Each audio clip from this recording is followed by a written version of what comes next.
Karma Yoga, el sendero de la acción inegoísta. Primera parte, conferencia pronunciada por Swami Paratparananda en la Subsecretaría de Cultura y Educación el 7 de julio de 1971.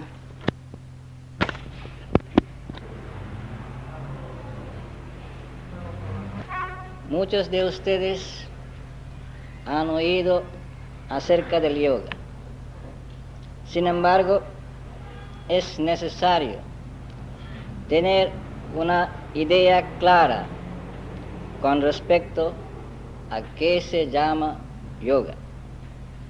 Es una palabra derivada del verbo sánscrito yug, que significa unirse, y tiene un significado especial cuando se trata de la vida espiritual. Según los hindúes, la religión no constituye meramente creer en ciertos dogmas o credos, sino también llevar una vida moral y practicar disciplinas para unirse con Dios. Puesto que todas las religiones exigen que el hombre debe elevarse a un estado más puro, más liberal, más humano, más inegoísta del que se encuentra en la vida ordinaria del mundo. La religión, así como la ciencia, puede ser experimentada. Como en el caso de la ciencia, se ponen en práctica las teorías, del mismo modo se debe poner en práctica las creencias religiosas. La filosofía, según los hindúes, debe ser experimentada, y sólo aquella que es practicable y experimentada vale la pena estudiar, sosteniéndose para siempre.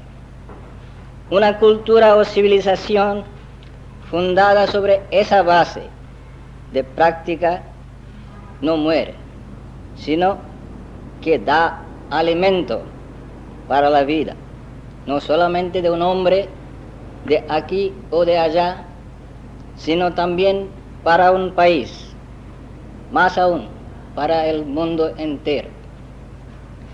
Por eso debemos aprovechar nuestro estado actual, empezar desde ahí y seguir adelante sin estancarnos en el camino.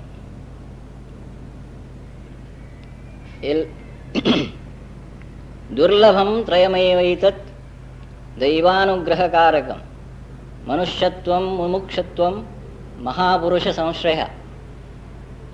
Con mucha dificultad se logra, por gracia de Dios, estas tres cosas: el cuerpo de un ser humano, el anhelo para liberarse y la compañía de un gran santo. Dice el gran no dualista Sri Shankaracharya de la India, y luego agrega: labdhvapi katanchit narajanma durlabham tatrapi punstvam shrutipara darshanam yastvatma muktei nayateda mudadhihi sa atmaha sa vinihanti asadgrahat. De un modo u otro, habiendo logrado esta vida humana, que es la única por la cual se puede alcanzar el estado descrito en los Shrutis, escrituras sagradas, como el tener de la visión divina, el que no intenta liberarse se mata a sí mismo. Comete suicidio al aferrarse a los objetos impermanentes. Avanzando en la práctica religiosa, recién el hombre puede saber que la religión no es el opio que los religiosos proporcionan a los pobres, como opinan algunos, sino la verdadera base de toda vida. Solo necesitamos reflexionar un poco sobre esto para que podamos cerciorarnos de la verdad de esta declaración muy antigua. Debemos preguntarnos, ¿qué es lo que estamos buscando? ¿Cuál es el propósito de la vida humana? ¿Son acaso los placeres de los sentidos la meta final? Entonces, ¿por qué no gozamos de la felicidad eterna, la que suponíamos que está en los placeres del mundo? Estas preguntas han perturbado aún a los grandes maestros del mundo. A Buddha no le faltaba nada. Era príncipe de un reino. Estuvo rodeado de objetos de gozo. Sin embargo, cuando cierta vez salió de su palacio para ver la ciudad de muy cerca, encontró a un enfermo, a un viejo, a un cadáver y a un monje de tez brillante y sin ningún rasgo de pesar en su rostro. Hizo preguntas sobre cada uno de estos casos a su auriga y éste repuso que todos los fenómenos tales como la enfermedad, la vejez y la muerte eran naturales para todos los seres, que aun su padre, su esposa y él mismo tendrían que pasar por eso, y que el monje que había sabido todo esto había renunciado a todo para lograr la paz. Todo esto dejó una profunda impresión en la mente de Gautama, como se llamaba Buddha en su juventud. Más aún, este pesar del mundo azotó su mente con tanta fuerza que perdió su tranquilidad. Él se olvidó de los placeres. La perturbación siguió aumentando hasta que decidió ir en busca de un sendero, una salida de este laberinto, lo que llamamos el mundo, que no es nada más que un poco de placer seguido por sufrimiento, enfermedad, vejez y al final muerte. Ya se sabe cuál fue el resultado de su búsqueda. Gautama el príncipe se transformó en Buddha, el conocedor de la verdad, y no solamente logró ir más allá del pesar, sino también mostró a los demás el sendero para vencer el pesar y lograr la paz. Buddha no fue un caso singular. Muchos en Oriente, lo mismo que en Occidente, han logrado esa paz, siguiendo más o menos senderos similares. Esto nos demuestra que la religión, quiero decir la espiritualidad, es el único modo por el cual el hombre puede lograr la paz uniéndose con Dios. Quizás esto no nos convenza y digamos que es una tontería, palabras de los fracasados del mundo. Bien, se dice que esta época es la del razonamiento. Razonamos, mejor dicho, reflexionamos un poco sobre todo lo que nos parece agradable, atractivo, real y que debe poseerse. En la juventud todo parece brillante, lleno de alegría, y todo el mundo corre tras las cosas de placer. Pero si pensamos, ¿dónde han ido nuestros antepasados, abuelos, padres, amigos? Hace un rato estaban, ahora han desaparecido. Los ricos se vuelven pobres, el joven se enferma, envejece. Todo cambia, nada es permanente. ¿No vemos esto? Es que el propósito humano es simplemente llevar una vida sin rumbo, sin meta. Buscamos la paz, buscamos la felicidad, las encontramos. Es cierto que hay un poco de goce y alegría, pero ¿cuán poco? El joven es siempre optimista y en cambio, a medida que los años pasan, vuelve pesimista. Pero el sendero de la religión no es de un pesimista ni de un optimista. Es él de uno que discierne y quiere valorar todas las cosas antes de entregarse a ellas. Dicen los Upanishads: Pariksha lokan karmajidan brahmano nirvedamayat. Examinando todo lo que consigue mediante los trabajos, un hombre puro de corazón debe renunciar, porque lo no causado, Dios, no se logra mediante el trabajo.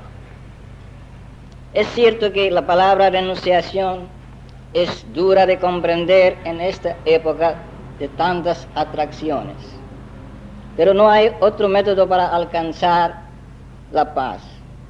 Dice el texto de los Upanishads: Nanya pantha vidyate ayanaya. Sin embargo, no es posible para todos renunciar al mundo. Además, se necesita una preparación para desapegar la mente de los objetos de los sentidos y purificarla de todo deseo. Todos pueden llevar una vida en la que se desarrolle paulatinamente esta purificación. Ahora bien, ¿cuál es el sendero para la gente común o la gente que está en el mundo pero quiere llevar una vida espiritual? No existe un sendero único para todos, porque todas las personas no tienen el mismo temperamento. Cada uno de nosotros posee inclinaciones distintas. Algunos tienen temperamento emocional, otros se sienten más dispuestos a la actividad, otros al razonamiento, etc. El universo, según la filosofía Sankhya, está compuesto de 3 gunas o materias sutiles, a saber, sattva, rajas y tamas. Estos, como manifestaciones en el mundo, significan sattva, raja, sattva, equilibrio; rajas, actividad; tamas, inercia. No es que un hombre todo el tiempo manifieste solo una de estas fuerzas. A veces sentimos pereza, no podemos movernos, no actuamos, poseídos de ciertas ideas o simplemente por sentirnos desanimados. Otras veces prevalece la actividad y otras veces el equilibrio calmo entre estas dos tendencias. Algunos tienen más de sattva, otros más de rajas y otros más de tamas. Cuando el sattva predomina en un hombre, desarrolla en él cualidades tales como dulzura, tranquilidad y suavidad. Las características de un hombre en el que prepondera la fuerza de rajas son actividad, poder y manifestación de energía. Y cuando el tamas predomina, el hombre se vuelve inactivo y perezoso. Los grandes maestros hindúes se han dado cuenta de todo esto y por consiguiente han prescrito distintos senderos para cada uno de los aspirantes. Ellos no han pasado por alto ninguno, cualquiera sea su disposición mental, pues conocían bien la psicología del hombre.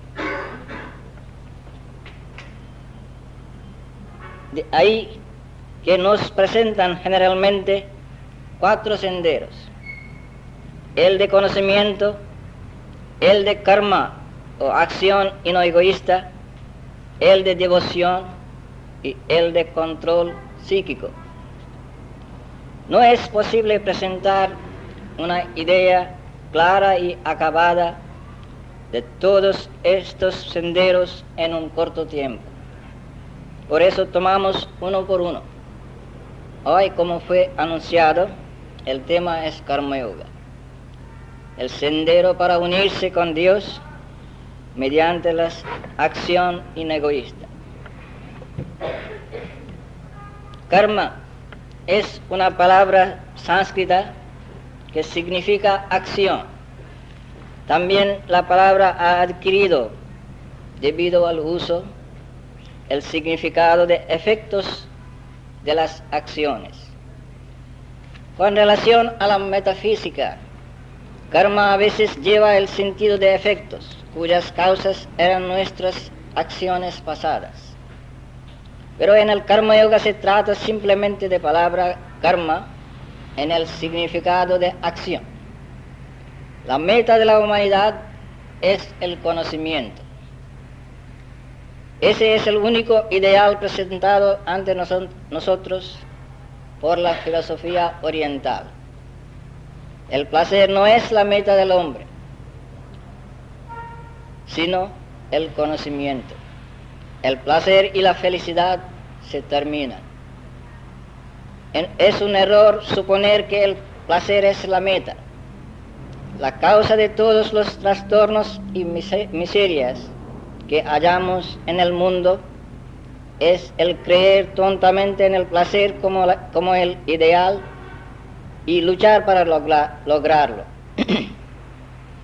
Después de un tiempo el hombre descubre que él se acerca no hacia la felicidad, sino hacia el conocimiento, y que tanto el placer como el dolor son grandes maestros, y que aprende tanto de lo malo como de lo bueno. A medida que pasan el placer y el dolor ante su alma, dejan en ella distintos cuadros, y el resultado de estas impresiones reunidas es lo que llamamos el carácter del hombre. Si tomamos el carácter de un hombre, que es realmente el conjunto de las tendencias, la suma total de las inclinaciones de su mente, hallaremos que la miseria y la felicidad son factores iguales que actúan en la formación de ese carácter. Lo bueno y lo malo tienen igual participación en el moldeo del carácter, y en algunos casos los trastornos o dificultades son maestros más grandes que el placer.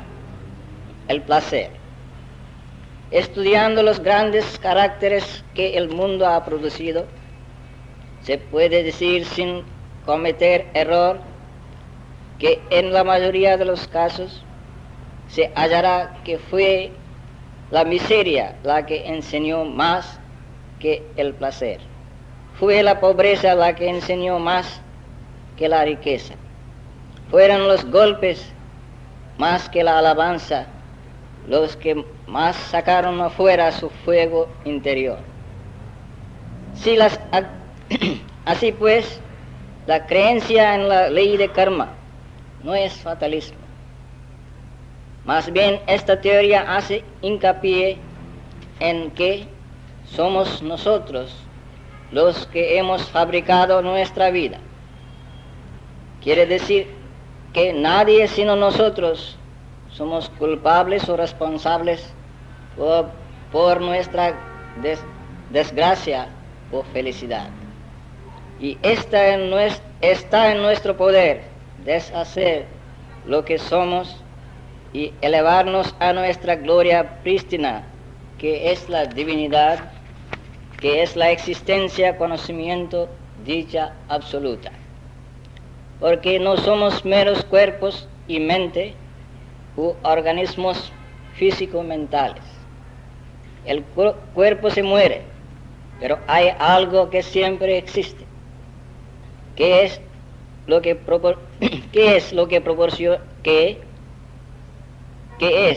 proporciona al cuerpo la vitalidad, que es el testigo de toda nuestra actividad? Hasta que no alcancemos a ver y a sentir este espíritu o ser, no podemos tener la dicha infinita. La religión o espiritualidad no se ocupa solo de los ermitaños, sino que muestra el camino para alcanzar la paz, la verdad, a todos. Puesto que si hubiera sido de otro modo, no habría servido a la mayoría de la gente en el mundo, porque la mayoría es hogareña. Pero como hemos dicho, cada cual puede avanzar hacia la verdad, hacia Dios, desde el mismo estado en que se encuentra. Ahora, ¿qué es Karma Yoga? Sri Krishna dice en el Bhagavad Gita, Yoga Karmasu Kaushalam. Yoga significa destreza en hacer los trabajos. Y como una ciencia, sabiendo cómo tenemos que trabajar, podemos obtener resultados más grandes. Debemos recordar que todo trabajo es simplemente para manifestar el poder de la mente que ya está en ella. Vale decir, despertar el alma. El poder está en cada hombre. Así también está el conocimiento. Los distintos trabajos son como golpes que se dan para sacarlos afuera, para provocar el despertar de estos gigantes dormidos en nuestro interior. Toda acción tiene su reacción. Y por cierto, esto lo sabemos bien en esta época. Los hombres de ciencia dan énfasis sobre este punto.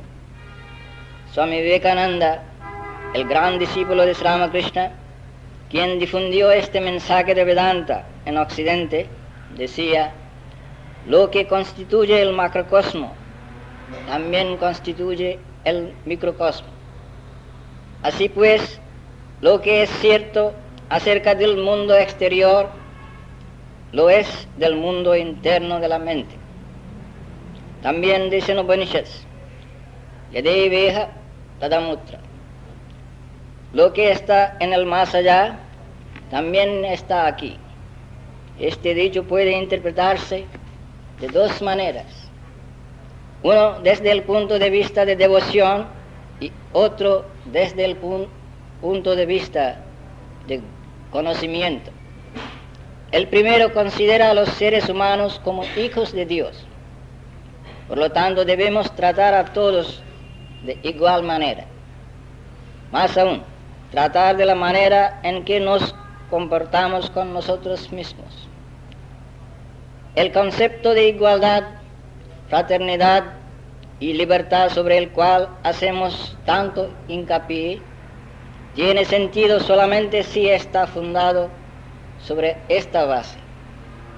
De otro modo, todo esto queda solo como palabras altisonantes que no están llevadas a práctica, como lo vemos diariamente en nuestras relaciones con los demás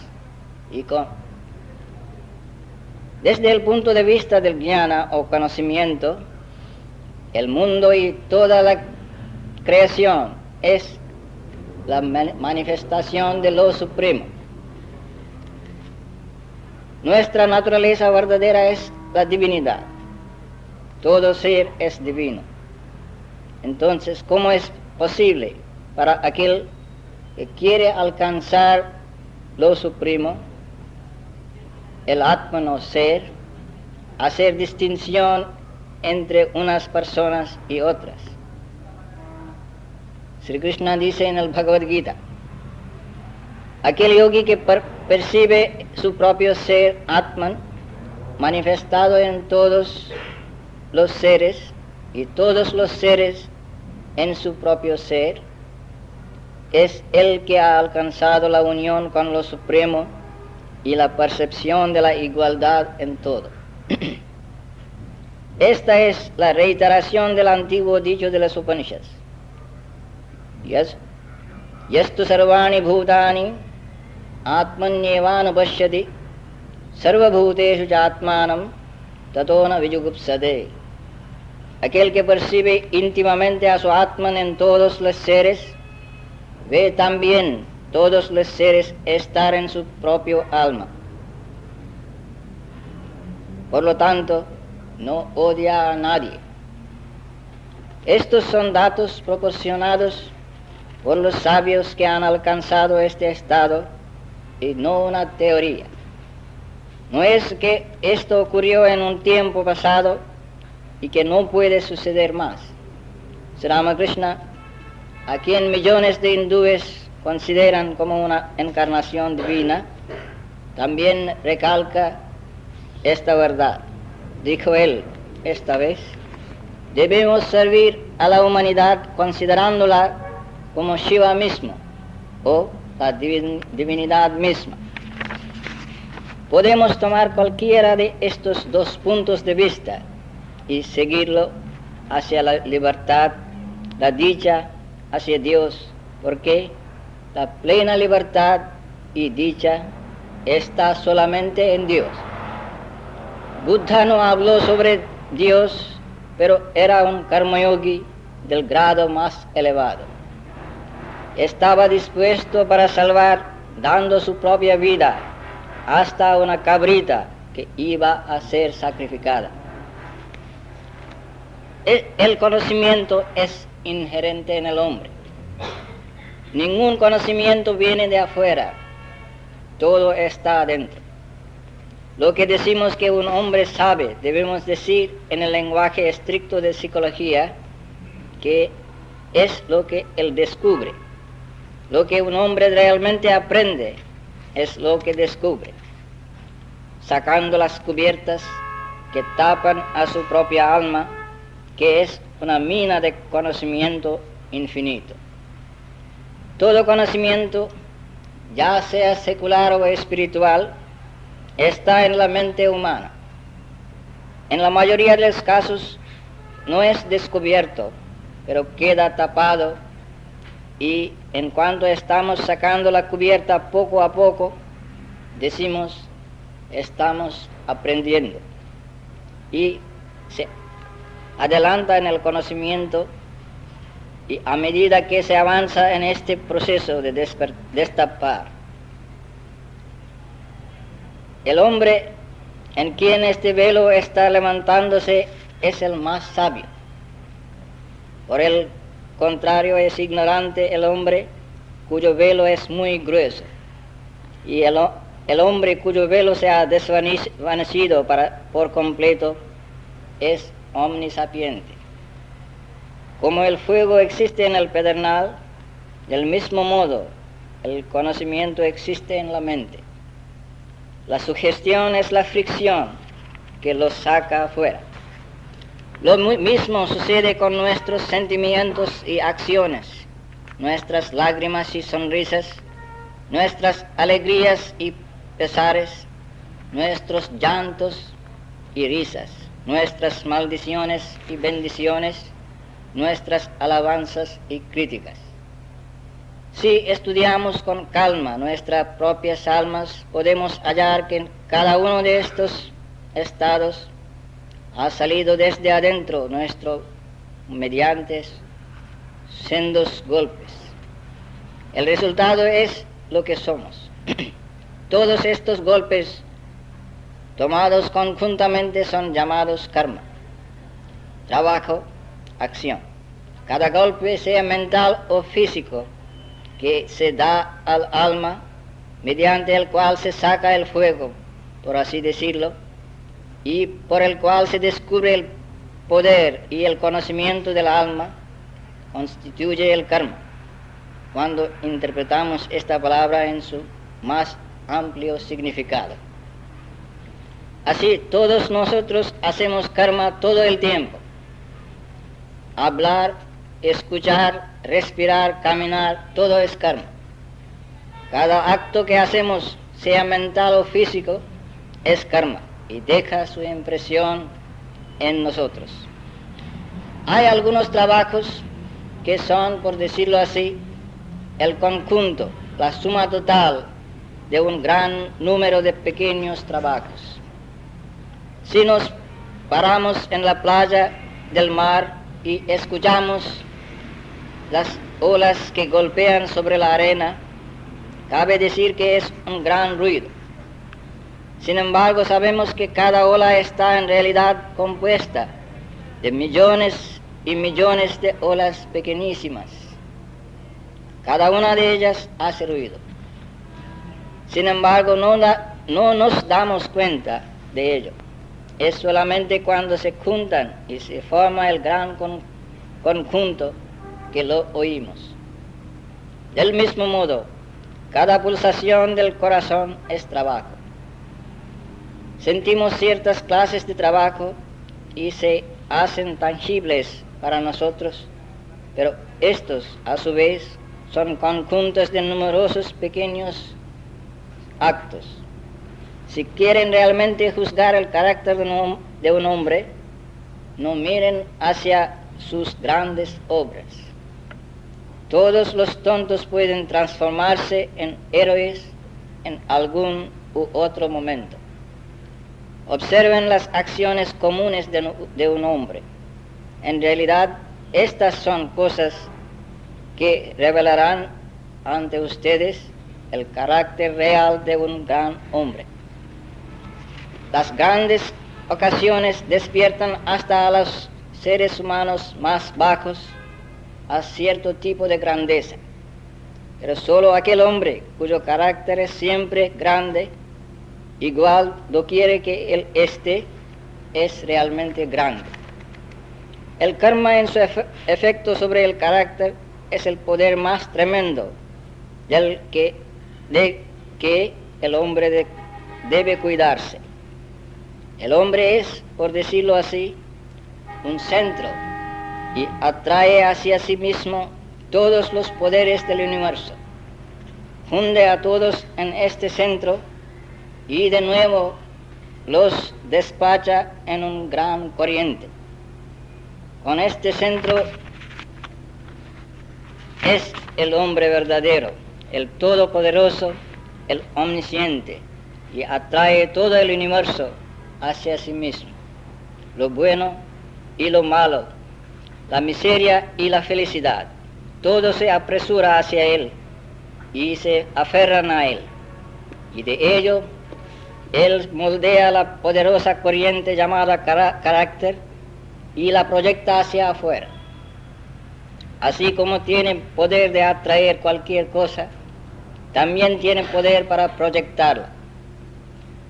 Todas las acciones que vemos en el mundo, todos los movimientos en la sociedad humana, todos los trabajos que vemos en nuestro derredor son simplemente el despliegue del pensamiento, la manifestación de la voluntad del hombre.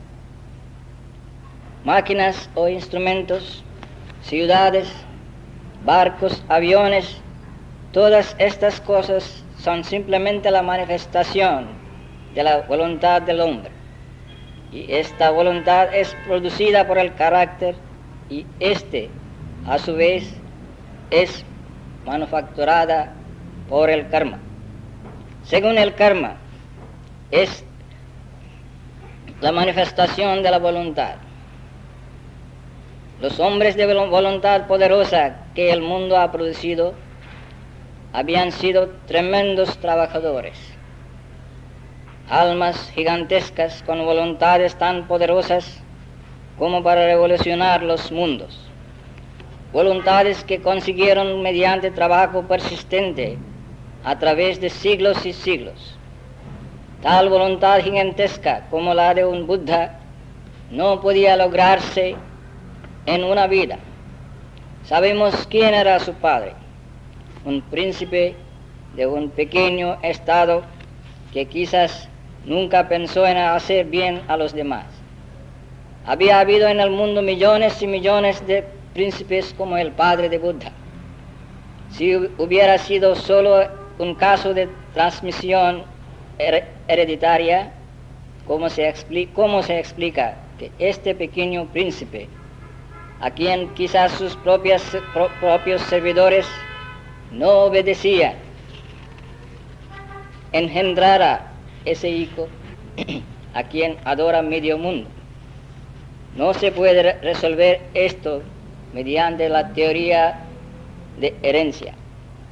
¿De dónde vino la voluntad gigantesca de Buddha que Buddha manifestó en el mundo? ¿De dónde vino esa acumulación del poder?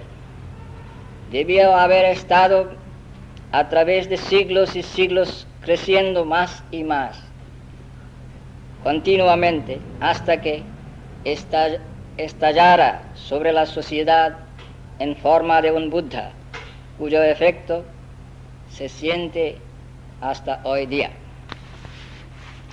Todo esto es determinado por el karma, trabajo.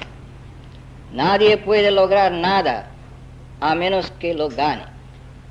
Esta es una ley eterna. Podemos pensar a veces que no es así, pero con el correr del tiempo nos convencemos de la certeza de ello. Un hombre puede luchar toda su vida para ganar riqueza, puede engañar a miles de personas, pero al final encuentra que no merecía volverse rico y su vida se torna una turbación y una molestia para él. Podemos seguir acumulando cosas para nuestro gozo físico, pero solo lo que nos merecemos es realmente nuestro. Un tonto puede comprar todos los libros que hay en el mundo y estos estarán en su biblioteca, pero se capacitará para leer solo aquellos que merece. Y este merecer es producido por karma. Nuestro karma decide lo que merecemos y lo que podemos absorber. Somos responsables de lo que somos y tenemos poder de hacernos lo que deseamos ser.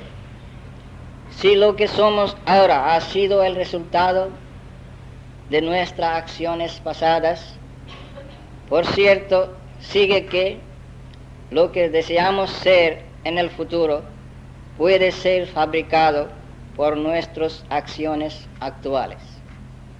Así que hemos de conocer cómo debemos actuar. Se dirá, ¿de qué sirve aprender cómo trabajar? Todos trabajan de un modo u otro en este mundo.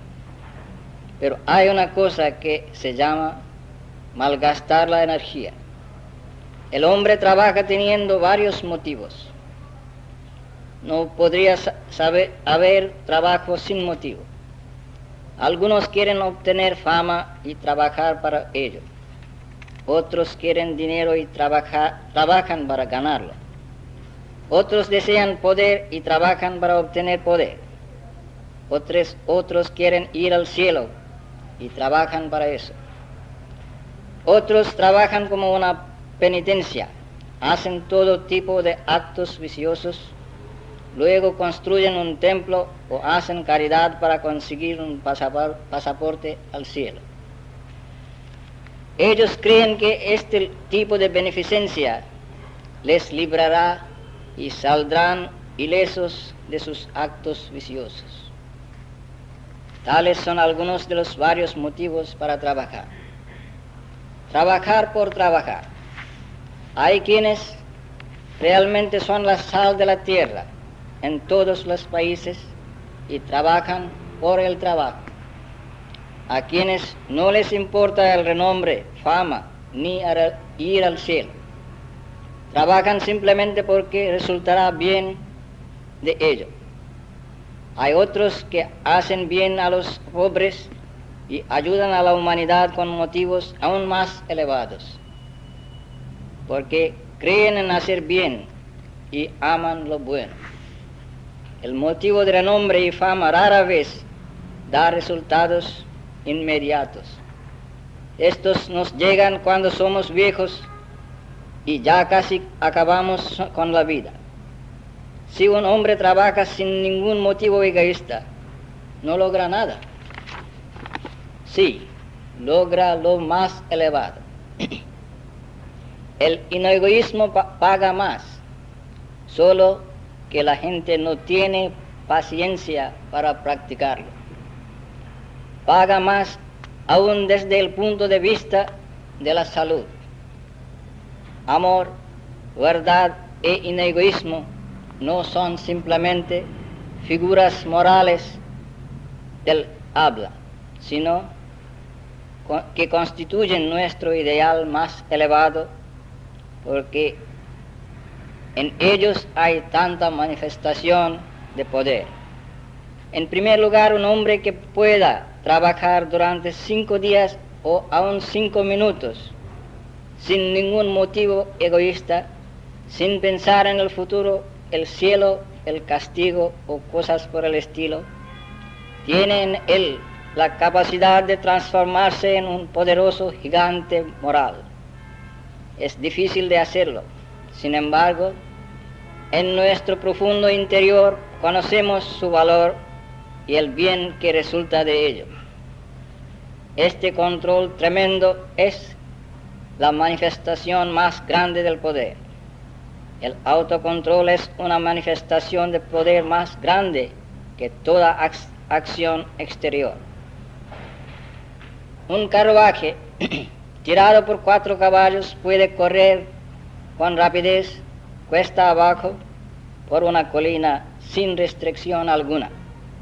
O el auriga puede refrenar los caballos. ¿Cuál es la manifestación más grande de poder? ¿Dejarlos correr o refrenarlos? Una bala de cañón disparada a través del espacio va a una gran distancia y cae.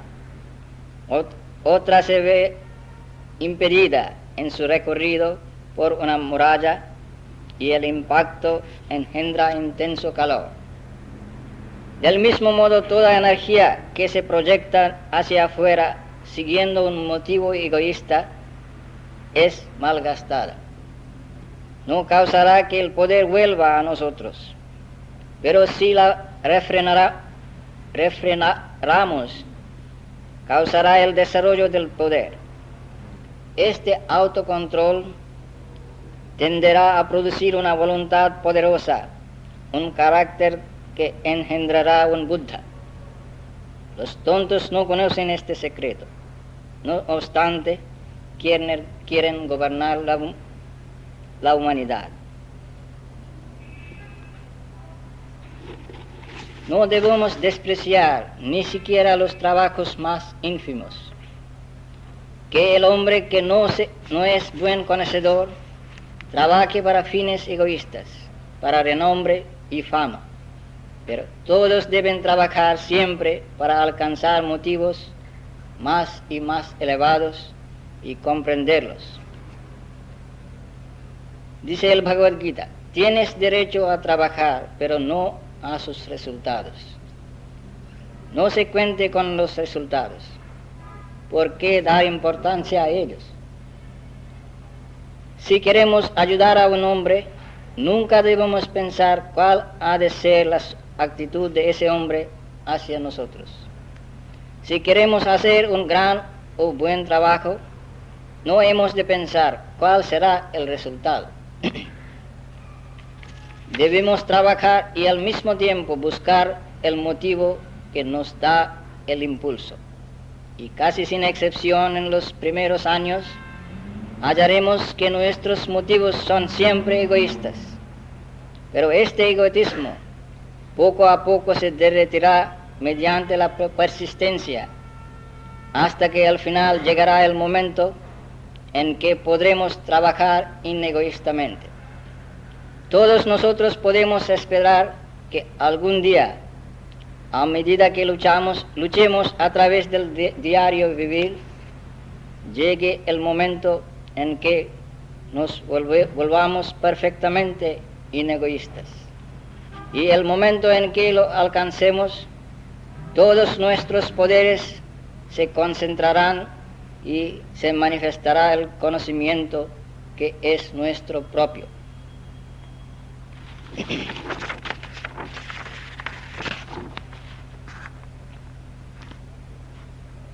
Nuestro primer deber constituye en no odiarnos, porque para progresar primero debemos tener fe en nosotros mismos y luego en Dios.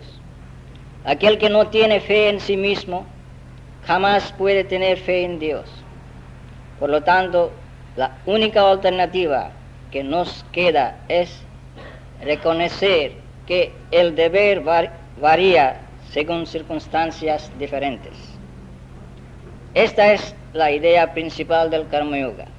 El Karma Yogi es el que comprende que el ideal más elevado es la no resistencia y que esta no resistencia es la manifestación más alta de poder que él posee, y que lo que es llamado resistir el mal constituye, sin embargo, un paso en el sendero hacia la manifestación de esta fuerza más elevada, a saber, no resistencia.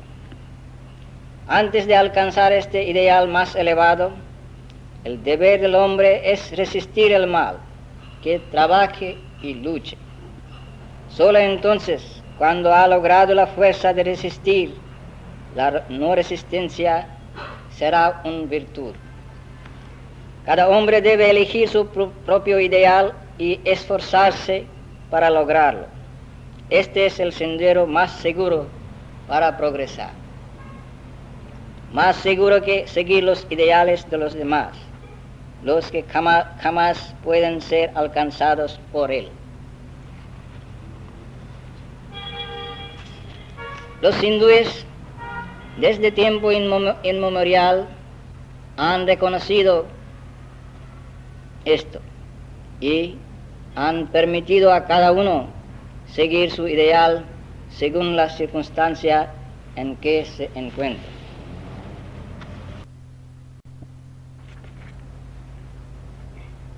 Amigos, hemos estudiado algo del Karma Yoga. Hoy vamos a seguir con el tema. Ayudar a los demás físicamente, quitando sus necesidades materiales, es por cierto bueno y un trabajo magno. Pero el valor de la ayuda es mucho más grande en la medida que la necesidad sea mayor y de más alcance. Si se puede poner fin a las necesidades de un hombre por una hora, esto realmente constituye una ayuda. Si se pueden quitar sus necesidades por un año, la ayuda es mucho más grande.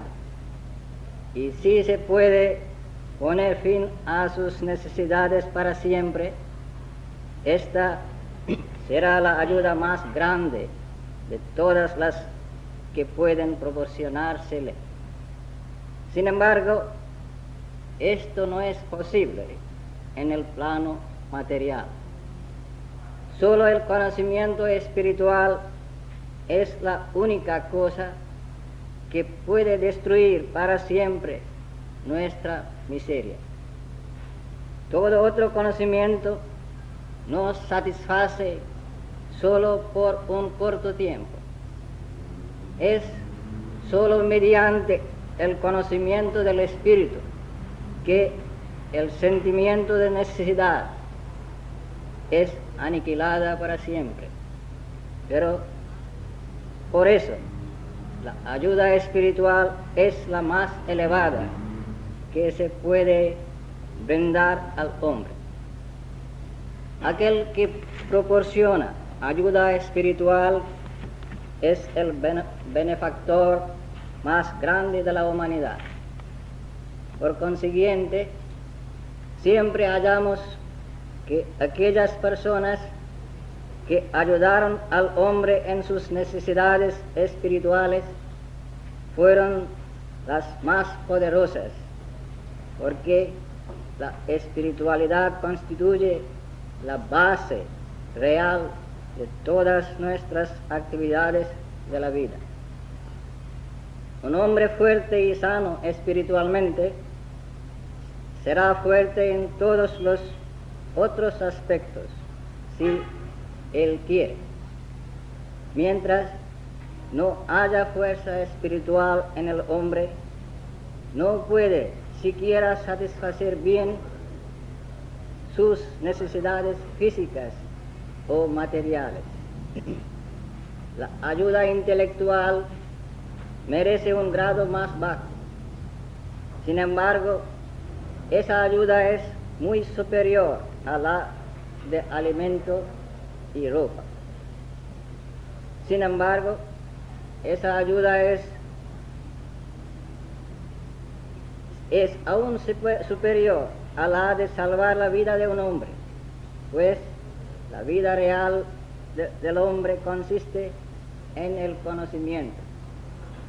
La ignorancia es la muerte, el conocimiento es la vida, dice Swami Vivekananda, el gran apóstol de Vedanta de esta época. La vida tiene muy poco valor si es la vida de la oscuridad a través de ignorancia y miseria. Luego, en el orden de importancia, viene la ayuda material. Por lo tanto, no debemos cometer el error de creer que la ayuda física es la única que podemos proporcionar al hombre. Esta no solamente es la última en el orden señalado, sino de menos importancia, porque no puede causar la satisfacción permanente. Por ejemplo, la miseria que el hombre padece cuando está hambriento se satisface comiendo algo,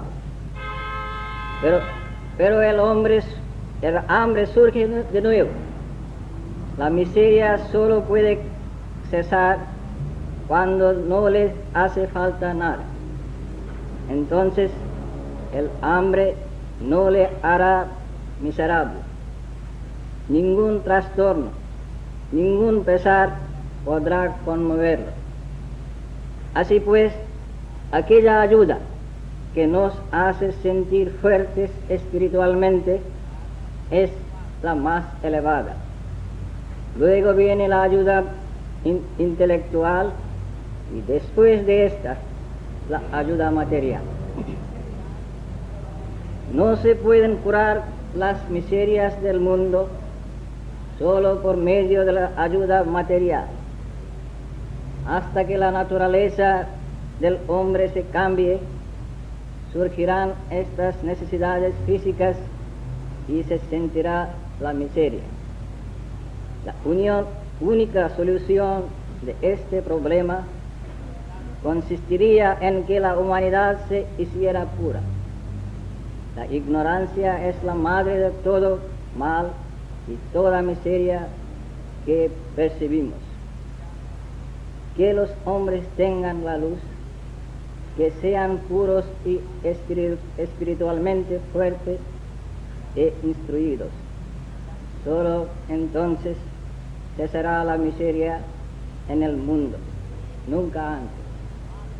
El Bhagavad Gita dice una y otra vez que debemos trabajar incesantemente, pero todo trabajo por su naturaleza está compuesto de bien y mal. Estos engendrarán sus efectos, su karma.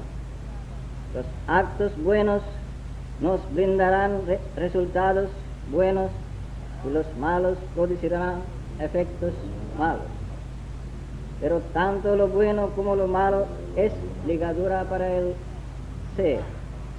La solución en cuanto a ese trabajo que engendra ligadura, según el Bhagavad Gita, es que si no nos apegamos al trabajo que hacemos, no tendrá el efecto de ligar al alma. Esta es la idea principal del Gita. Trabajen sin cesar, pero no se apeguen al trabajo. La mente es una sustancia material igual que el cuerpo, pero más fina.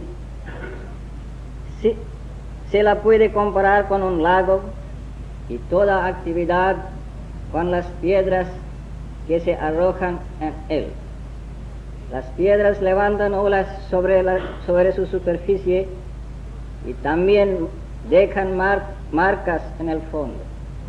De igual modo, nuestra actividad deja su impresión en el fondo de la mente y cada vez que se presenta un impulso exterior del mismo tipo, esa impresión vuelve a la superficie y forzosamente nos compele a actuar.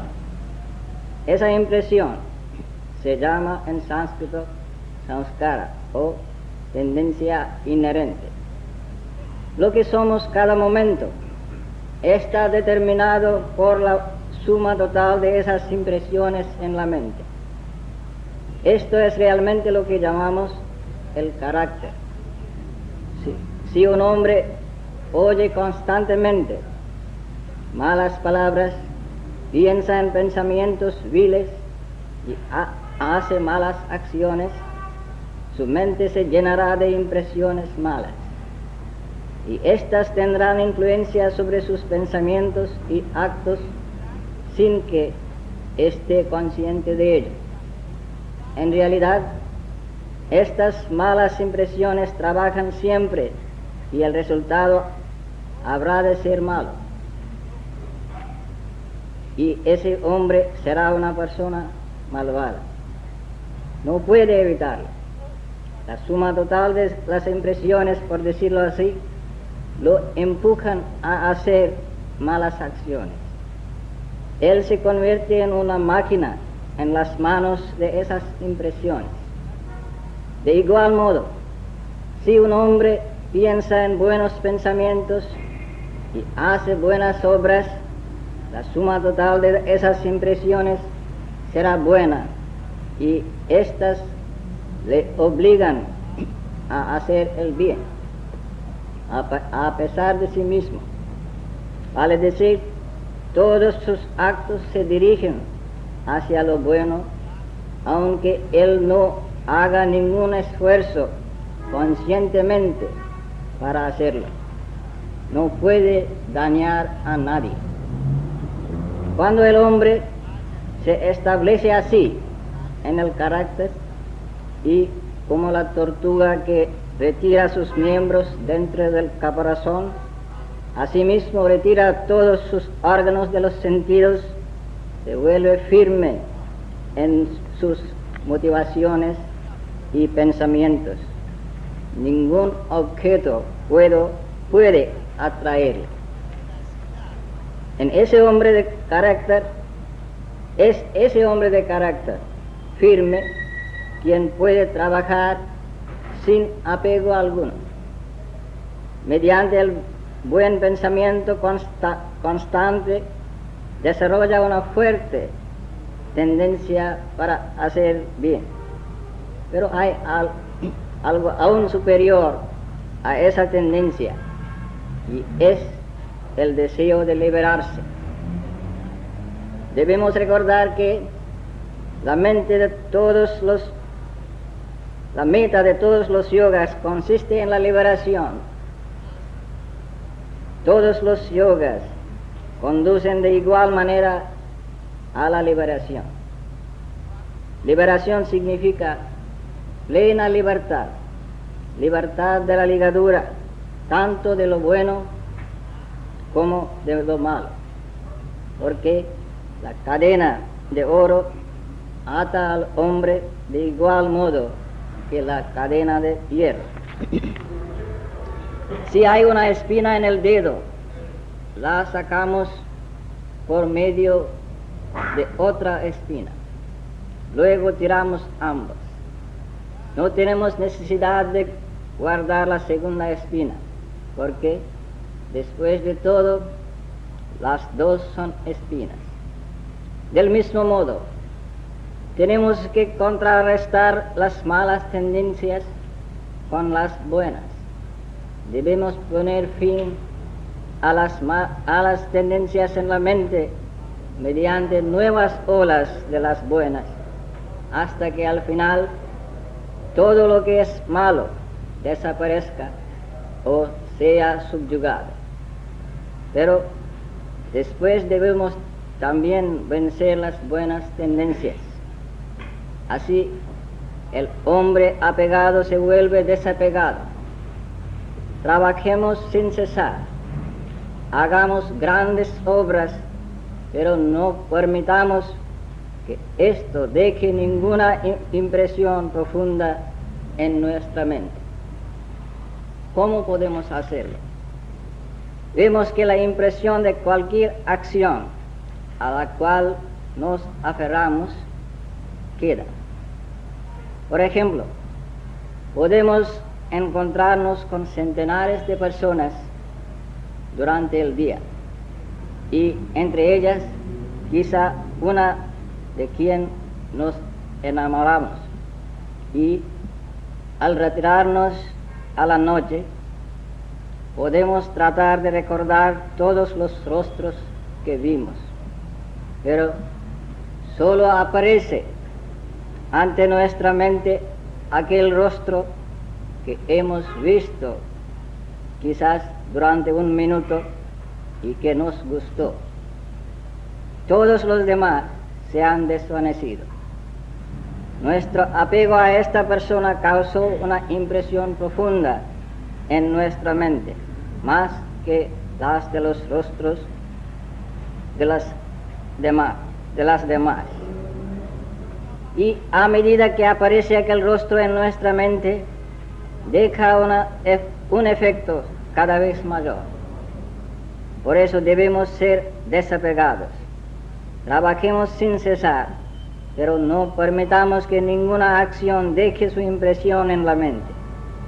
No permitamos que el trabajo nos ate, porque la ligadura es terrible. El mundo no es nuestra morada, solo es una de las etapas a través de la cual pasamos. Hay un dicho de la filosofía Sankhya: toda la naturaleza está para el alma y no el alma para la naturaleza. La naturaleza existe para la instrucción del ser, para que el ser aprenda sus lecciones y así poder alcanzar el conocimiento. En vez de esto, cometemos el error de pensar que el alma está para la naturaleza. Luego nos identificamos con la naturaleza y nos aferramos a ella. Esto nos hace trabajar como esclavos. Desapegándonos, podremos trabajar como maestros. Todos trabajan, pero la mayoría trabaja como esclavos. Trabajemos siendo libres, trabajemos por amor. El amor no existe donde no hay libertad. El esclavo hace todo el trabajo para su amo debido al temor del castigo. No tiene amor para con él. Asimismo, cuando trabajamos por las cosas del mundo como esclavos, no habrá amor en nuestros corazones y nuestro trabajo no será el verdadero trabajo. Todo trabajo egoísta es el trabajo del esclavo. ¿Cuál es la prueba? Cada acción de amor trae felicidad al hombre, mientras que cada acción egoísta produce dolor. Cuando podamos amar a todos, a nuestros parientes y a todo el universo, de tal manera que no produzca ninguna reacción dolorosa o de celos, entonces estaremos en condiciones para ser desapegados. Dios no tiene apego, porque ama al mundo. Dice Sri Krishna en el Gita: Name parthasti kartavyam trishu lokeshu kinjana nanavaptam avaptavyam vartaeva cha karmani.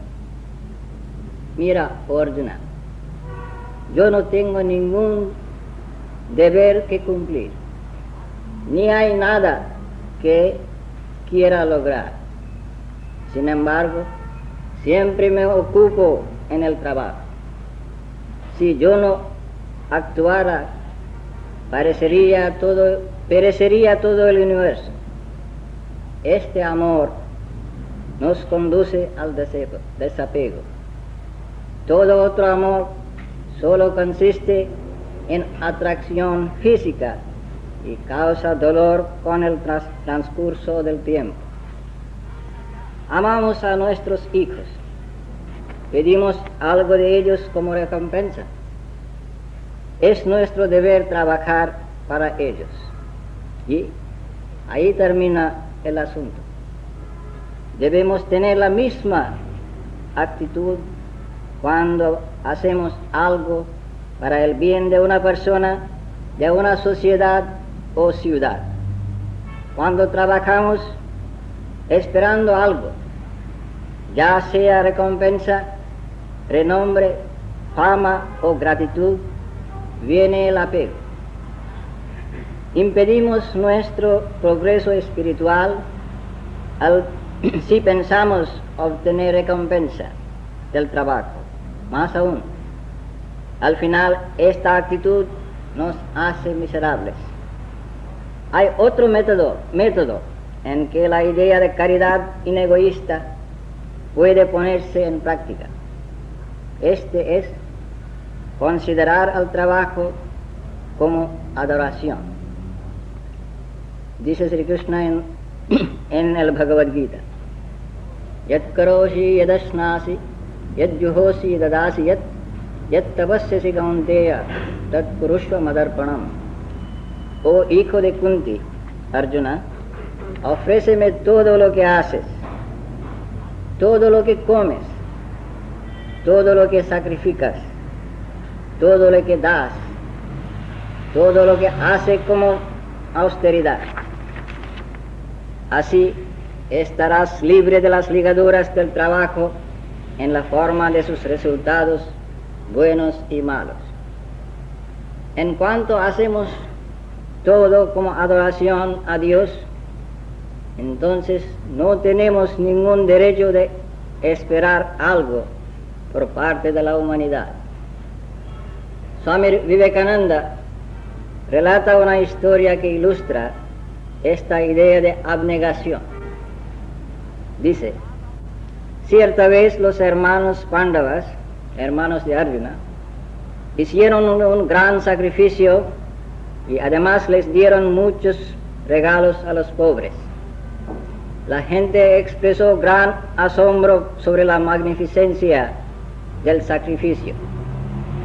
Pero llegó al lugar una mangosta cuyo cuerpo estaba dorado por la mitad y enseguida empezó a rodar por el piso de la sala del sacrificio. Luego le dijo a la gente en derredor, este no es un gran sacrificio. Se le preguntó, ¿por qué dices esto?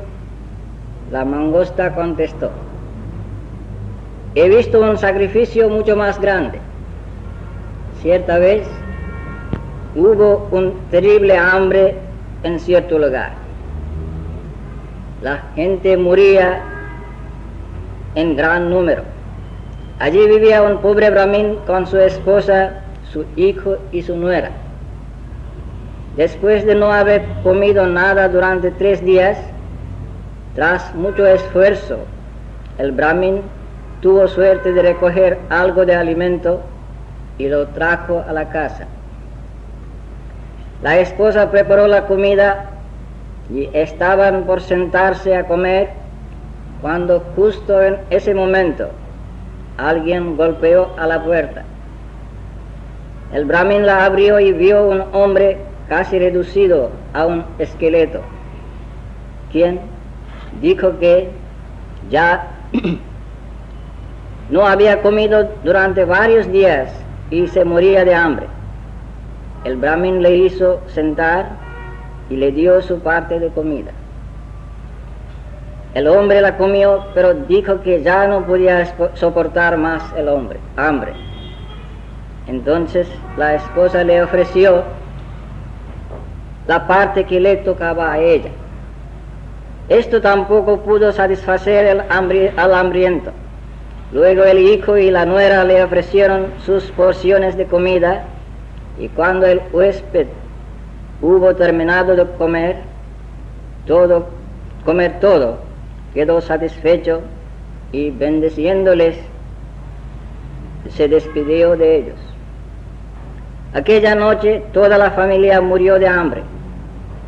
Entonces yo fui allí y empecé a rodar por el piso donde aún quedaban algunos granos de la comida. Y como ustedes ven, la mitad de mi cuerpo se convirtió en oro.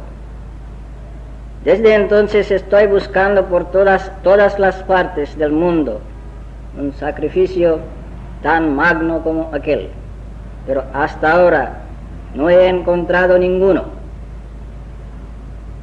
Ahora tenemos una idea de qué significa el Karma Yoga. Ayudar a los demás sacrificando aún la vida, sin pensar en qué será de nosotros, es Karma Yoga. Sri Krishna en Bhagavad Gita habla con frecuencia sobre deberes según el nacimiento y posición del hombre en la sociedad. La actitud moral y mental del hombre hacia las distintas actividades de la vida depende en gran parte del nacimiento y posición en la sociedad. Por eso es nuestro deber hacer aquel trabajo que nos eleva y ennoblece de acuerdo con los ideales y actividades de la sociedad en que nos encontramos. Pero debemos recordar especialmente que no reinan los mismos ideales y costumbres en todas las sociedades y países. Por lo tanto, debemos ver el deber de los demás a través de los ojos de estos y nunca debemos juzgar las costumbres de las demás gentes del mundo por nuestras normas. el medio ambiente cambia la naturaleza de nuestro deber y cumplir con él en un tiempo dado es la mejor cosa que podemos hacer en el mundo. Ningún deber es superior o inferior. No debemos juzgar a ningún hombre simplemente por la naturaleza de sus deberes. En cambio, debemos juzgar a todos por el modo y el espíritu en que ellos los ejecutan. A medida que avancemos en el sendero espiritual, encontraremos que aún esa idea del deber cambia y que el trabajo más grande es posible solo cuando no hay ningún motivo egoísta detrás de él. Sin embargo, es el trabajo hecho con el sentido del deber el que nos conduce al trabajo sin ninguna idea de deber, al que se hace como ofrenda a Dios. La filosofía del deber es la misma que la de todos los yogas. Disminuir el derroche de energías en los planos inferiores de la vida para que el ser pueda manifestarse en los planos más elevados. Esto se logra mediante la negación continua de los deseos bajos. El deber exige rigurosamente que esa negación sea practicada. Toda organización social se ha desarrollado de esta manera, sea consciente o inconscientemente, a través de sus planos de acción y experiencia, limitando el egoísmo y abriendo las puertas a la extensión ilimitada de la verdadera naturaleza del hombre. Es aquel que está aferrado a los resultados del trabajo quien se queja de la índole del deber que le ha tocado en suerte. En cambio, para aquel que está desapegado, todos los deberes son igualmente buenos y constituyen instrumentos o medios eficientes con los que puede destruir el egoísmo y la sensualidad y lograr la libertad del alma. Por lo tanto, trabajemos cumpliendo con nuestros deberes, cualesquiera que ellos sean, y entonces, sin duda, veremos la luz. Nuestro deber para con los demás es simplemente ayudarles a hacer bien al mundo. ¿Por qué debemos hacer bien al mundo? Aparentemente es ayudar al mundo, pero en realidad es ayudarnos a nosotros mismos. Debemos siempre ayudar a los demás. Este es el motivo más elevado, pero con el transcurso del tiempo hallaremos que nos estamos ayudando a nosotros mismos, porque esto no es otra cosa que ejercitar la moral. El mundo no fue creado para que nosotros lo ayudemos. Sin duda, existe miseria en el mundo, pero ¿cuánta de ella podemos quitar? Muy poca. Sin embargo, debemos hacer bien al mundo porque esto nos eleva a un estado de desapego. Pero no debemos tener ninguna idea de recompensa, ni esperar gratitud de parte de los que ayudamos. Solo trabajando de este modo podemos ser inegoístas. Se puede preguntar, ¿de qué sirve ser inegoísta? ¿Qué estamos buscando? Por cierto, felicidad, ¿no es así? Cada uno trata de lograr la felicidad de un modo u otro, pero no logra detenerla para siempre. ¿Por qué? porque nuestro apego a las cosas nos causa dolor cuando tenemos que apartarnos de ellas. En cambio, el que no tiene apego a ninguna cosa, ni al renombre, ni a la fama, y sin embargo hace todo, está siempre contento. Ninguna cosa puede perturbarle. La causa de perturbación está en aferrarse a los objetos, y cuando hace todo sin apego, ¿qué puede sacudir su tranquilidad? Se puede preguntar, ¿existieron tales personas? Existieron y también existen, pero son muy pocas. Relataremos una historia antigua para ilustrar lo dicho.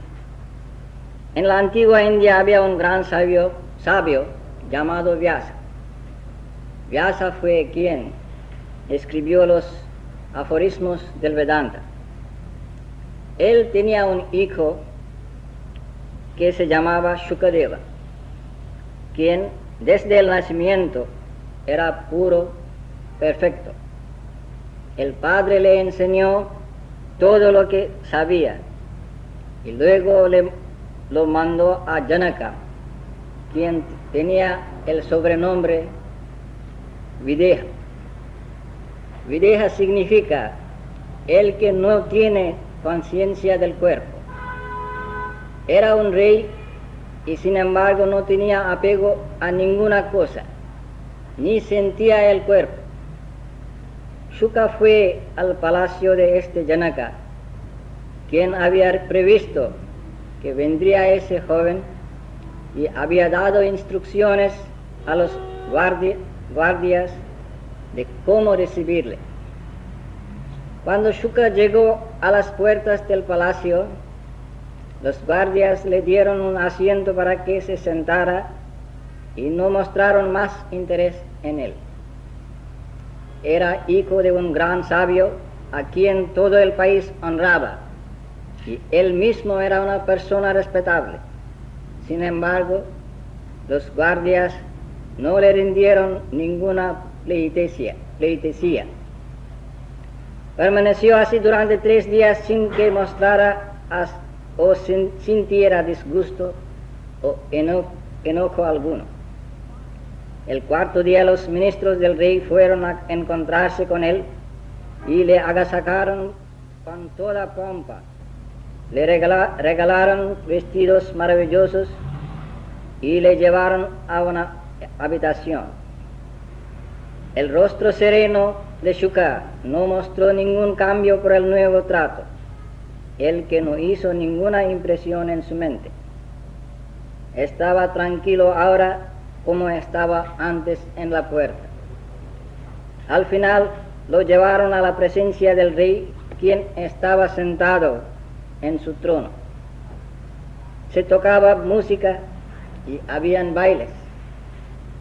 El rey le dio una taza llena de leche y le pidió que diera vueltas 7 veces alrededor de la sala sin que derramara ninguna gota de leche. El joven tomó en sus manos esa taza de leche, pasó a través de todo el baile y los músicos, viendo los rostros bellísimos de las bailarinas, sin dejar caer ni una sola gota de leche. Ninguna de esas cosas pudo atraer su mente. Y cuando llevó la taza al rey, éste le dijo: «Puedo repetirte lo que tú has aprendido de tu padre y lo que tú por ti mismo has aprendido. Tú has conocido la verdad. Así es que el que ha logrado el dominio de sí mismo no puede ser manejado por cualquier objeto exterior. No hay más esclavitud para él. Su mente se ha vuelto libre. Solo ese hombre goza siempre de dicha y puede vivir bien en el mundo. Todos nosotros podemos alcanzar ese estado si hacemos intensos esfuerzos sin cesar y constantemente. Pero no es fácil, sino un trabajo de toda la vida. No debemos esperar resultados enseguida, ni en algunos años, porque nuestra mente está envuelta en tendencias que nos conducen hacia afuera, hacia las cosas del mundo. Debemos retirarla poco a poco de lo exterior y fijarla en lo interno. Hacer bien al mundo sin idea de recompensa alguna es el método del Karma Yoga para lograr ese estado puro de libertad. La libertad es la meta de todos los yogas. ¿Qué es libertad? ¿Qué es la libertad? Sabemos algo de ello. La libertad para actuar como uno quiera es lo que comprendemos por esta palabra. Estamos rodeados por miles y millones de personas. Si cada cual actuara como quisiera, entonces no habría ni siquiera un momento de paz. Más aún, sería el caos. Así pues, estamos circunscriptos por los códigos morales, por las costumbres sociales y por cosas por el estilo. También dependemos de los demás para nuestro sustento, aunque ganemos el pan con el sudor de nuestra frente. ¿Cuántas cosas necesitamos para llevar la vida cotidiana? Podemos hacer todo lo que necesitamos por nosotros mismos, para la ropa, para el alimento. Dependemos de los demás. Todos somos interdependientes. Oímos mucho acerca del libre albedrío. ¿Hasta qué punto esto es cierto? Muy poco. Sri Ramakrishna solía ilustrarlo con el ejemplo de la vaca que está atada a un poste mediante una larga soga en una pradera. Puede andar libremente dentro del ámbito que la soga le permite, pero no más. Si se esfuerza en ir más lejos, siente la tirantez de la soga en su cuello. De igual modo sucede con nuestro libre albedrío.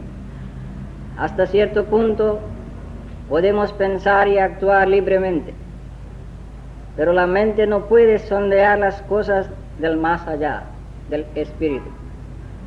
Así vemos que toda libertad en este mundo es relativa. Por supuesto, hay cierta libertad, pero no es plena y perfecta.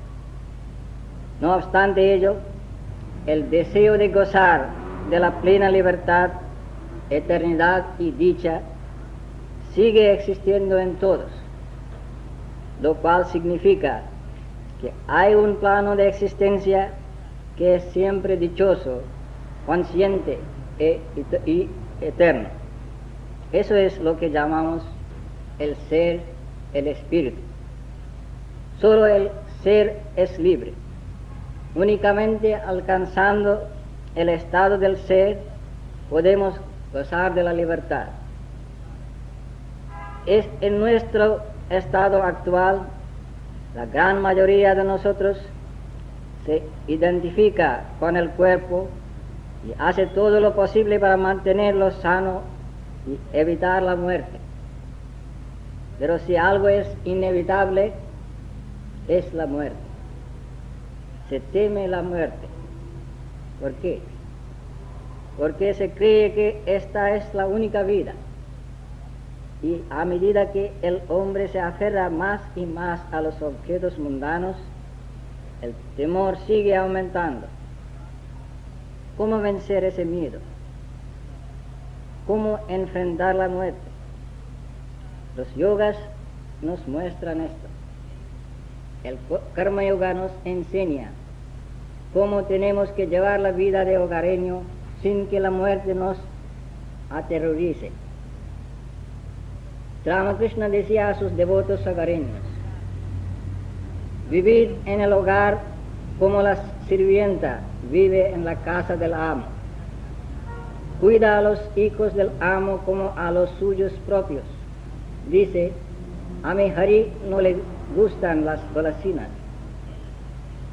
A mi Haru le agradan los deportes, refiriéndose a los hijos de su amo. Pero al mismo tiempo sabe en lo más íntimo de su corazón que ni Hari ni Haru son suyos. Sus hijos están en una aldea lejana. De igual modo, cuidad a los hijos, esposa, madre, padre y a todos con suma atención. Pero recordad que nadie pertenece a vosotros. Estamos aquí en el mundo de paso como forasteros. Nuestra morada es Dios, lo supremo. Si trabajamos de esta manera, el temor a la muerte se desvanecerá. La muerte no nos aterrorizará más. Entonces podemos decirle a la muerte: ven, mi amiga, tu abrazo no me causa ningún sufrimiento. Eres un medio para unirme para siempre con mi bien amado Dios. Por supuesto, lograr ese estado de desapego, como hemos dicho anteriormente, es un trabajo de toda la vida. Por lo tanto, debemos comenzar a dar un paso adelante, manteniendo siempre en la mente la actitud de la sirvienta, haciendo todo con mucha atención, pero al mismo tiempo no permitiendo ser atrapados en la red del apego. Analicemos ese asunto. ¿Cómo nos hemos envuelto en este mundo? Si reflexionamos hondamente, hallaremos que el deseo es la causa de toda miseria. Pero, ¿cómo surge el deseo? Sri Krishna examina la psicología del hombre y dice: Dhyayato vishayan punsas sangastyeshu upajayate sangat sanjayate kama kamat krodho avijayate krodhat bhavati sammohas sammohat smriti vibhramah smriti bhramshat buddhinasho buddhinashat pranashyati. Aquel hombre que siempre contempla los objetos de los sentidos se aferra a ellos. Mediante ese apego surge en él el deseo, y en cuanto no puede satisfacer el deseo, se enoja. El enojo engendra la ilusión. Luego el hombre pierde su facultad de discernimiento, seguido por trastorno mental, y por consiguiente muere espiritualmente. Cuán ciertas son esas palabras dichas hace más de 4000 años. Si analizamos todas nuestras peleas y reyertas, encontraremos que en el fondo de todo está el deseo. Deseo de poseer algo, de gozar de algo y cosas por el estilo. Sri Krishna agrega: Kama esha, Krodha esha, Rajoguna samudbhavaha, Mahashano mahapapma, Vidyenam nihavairinam. Ese deseo, ese enojo, surge del factor de Rajas. Es voraz y muy pecaminoso. Conócelo como el enemigo tuyo en este mundo. Sri Krishna identifica al deseo con el enojo, pues los dos son una y la misma cosa. ¿Qué quiere decir? Que el deseo es voraz, consume toda energía nuestra, puesto que notamos que para cumplir un deseo gastamos mucha energía y sin embargo no podemos satisfacerlo por completo. Además, cada vez que satisfacemos un deseo, surgen miles de otros. Sabemos esto bien. En el Mahabharata se encuentra un rey que, habiendo gozado de todos los placeres de riqueza, poder, etc., que el reinado le había proporcionado, y que estaba por renunciar al trono y retirarse al bosque, aconsejó así a su querido hijo: hijo mío, el deseo no se apacigua nunca satisfaciéndolo, sino que aumenta más, del mismo modo en que el fuego arde con más fuerza en cuanto se arroja la manteca derretida en él. ¿Por qué el deseo es pecaminoso? Debemos recordar aquí que la única meta de la vida humana es volver a su estado prístino de pureza, dicha y conciencia. El deseo nos engaña, presentando tentaciones en nuestro camino hacia la verdad, y así nos desvía, nos hace dar vueltas una y otra vez. Es por eso que Sri Krishna dice que es el enemigo del hombre en este mundo. Por lo tanto, debemos cuidarnos de él. No debemos hacer de la mente una bolsa de deseos. Debemos controlarla. Dicen los Upanishads, solo la mente es la causa de la ligadura y también de la liberación. La mente que se aferra a los objetos sensorios ata al hombre al mundo. En cambio, la mente que está desapegada de estos objetos conduce al hombre hacia la liberación. El Karma Yoga revela el secreto, cómo se debe trabajar sin que el trabajo atrape al hombre. Pues, como hemos dicho, toda acción engendra su reacción. Nadie puede evitarlo. Esa es la ley de karma. Ley significa la tendencia de una serie en repetirse. Cuando vemos un acontecimiento seguido por otro, esperamos que se suceda esa serie una y otra vez más. La ley es el método, el modo por el cual nuestra mente comprende una serie de fenómenos. Decimos ley universal. ¿Qué quiere decir eso? Nuestro universo es aquella parte de la existencia que tiene atributos tales como espacio, tiempo y causalidad. Es decir, este universo es sólo una parte de la existencia infinita, hecho en un molde singular, compuesto de espacio, tiempo y causalidad. Naturalmente la ley es posible solo en este universo limitado. No podría haber ninguna ley más allá de él.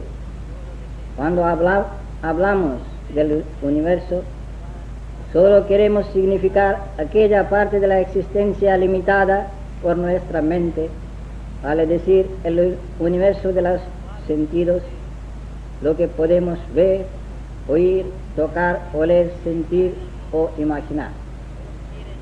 Solo ello está bajo la ley. La existencia del más allá no se somete a la ley, porque ni la causalidad, ni el espacio, ni el tiempo extienden su reino fuera de la manifestación. Nuestra existencia real es esa infinita y absoluta existencia, conciencia y dicha. Nos hemos olvidado de esto debido a nuestro apego a las cosas del mundo. Debemos recuperar ese estado. ¿Cómo puede el hombre desapegarse de estas cosas? Hay dos métodos para él que sigue el sendero de Karma Yoga. Uno es para el que no cree en Dios. Este debe depender de su propia voluntad, estando siempre alerta de hacer el trabajo con desapego, lo cual, por cierto, es difícil. El otro método consiste en hacer todo trabajo como ofrenda a Dios. Todos debemos trabajar. Nadie puede estar ni un momento en reposo. Hay muy pocas personas que no quieren nada, que no se perturban bajo ninguna circunstancia. Únicamente tales personas no necesitan trabajar. Todas las demás deben trabajar. Su naturaleza les obliga a ello. Por lo tanto, es necesario cambiar nuestra actitud hacia el trabajo. Trabajemos dejando de lado la idea egoísta. Swami Vivekananda define la moral de esta manera: todas las acciones hechas por un hombre para él mismo es lo inmoral, mientras que toda acción hecha para los demás constituye la moral. Así vemos que el hombre, en cuanto desea obtener algo, muchas veces no sigue el camino correcto, miente, engaña a los demás y hace otras cosas por el estilo. Si un hombre recuerda siempre a Dios y hace todo trabajo como ofrenda a Él, no puede ser egoísta. Aquí terminamos ese tema y el 4 de agosto, 4, será